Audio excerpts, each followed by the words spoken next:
Tere õhtust! Te vaatate TV3 ja eetris on saade Armastuse laul. Armastus on kõige võimsam tunne, mis saadab korda imesid ja muudab inimesi. Me kõik armastame ja tahame olla armastatud. Olgem tänulikud inimestele, kes teevad meie elud õnnelikuks, sest nad on nagu võluvad aednikud, kes panevad meie hinged õitsema. Ja üks võimalus neile tänu avaldada on meie saates, kinkides neile üks ilus laul. Tere, minu nimi on Liisi ja täna ma tahaksin rääkida teile oma emast. Minu ema on hästi tore, tark, sõbralik, kohusetundlik, nooruslik. Vahest on inimesed lausa küsinud, et kas minu ema on minu vanem õde hoopis äkki. Lisaks oskab minu ema väga hästi süüa teha. Hetkel töötab ta Muraste koolis kokana. Mõned aastad tagasi tuli ta ka vabariigi parimaks koolikokaks, mis on kindlasti väga suur tunnustus. Minu ema läheb tavaliselt hommikuti tööle hea tujuga ja kui ta koju naaseb, on ta endiselt silmades sära, sest ta teeb tööd, mida ta armastab. Hetkel ma näen oma ema harvem ja harvem. Seda seetõttu, et tegelen spordiga ja viibin tihti kodust seetõttu eemal. Iseseisvaks sain juba siis, kui läksin gümnaasiumisse Otepääle kooli.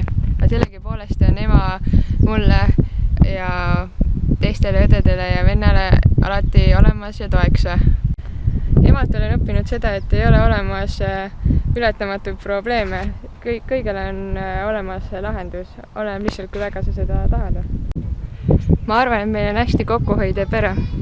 No vahest võib-olla on riidu õdede ja vennaga, aga siis on ikka ema see, kes lapsed omavahel ära lepitab.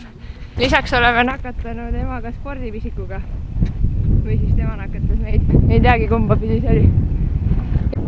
Saan teinud läbi palju erinevaid maratone, jooksumaratoni, suusamaratoni, rattamaratoni, rulluisumaratoni. On teinud mitmeid triatloneid. Kindlasti on ka eeskujuks meile kõikidele. Omaealiste naiste hulgas on mu ema kindlasti üks tugevamaid rattureid. Kui ma väiksem olin, siis me ei ütelnud perekonnas tihti, et me armastame üksteist, sest me tundsime seda ja see oli loomulik. Aga nüüd, kui igaüks on oma teed läinud, siis me ikka aeg-ajalt kirjutame ja joonistame ja helistame üksteisele ja ütleme, me armastame teine. Ema on alati hästi toetav kõiges, et ükskõik mida ma ka ei teeks, ta ütleb alati häid sõnu selle kohta ja alati julgustab. Kallis ema, ilusat emadepäeva sulle. Sa oled kõige parem ema maailmas ja ma armastan sind.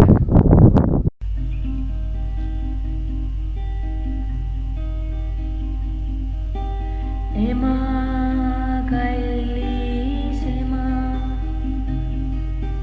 oled nõnda hea,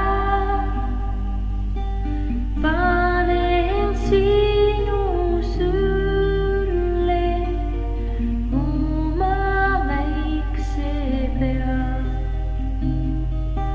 panen sinu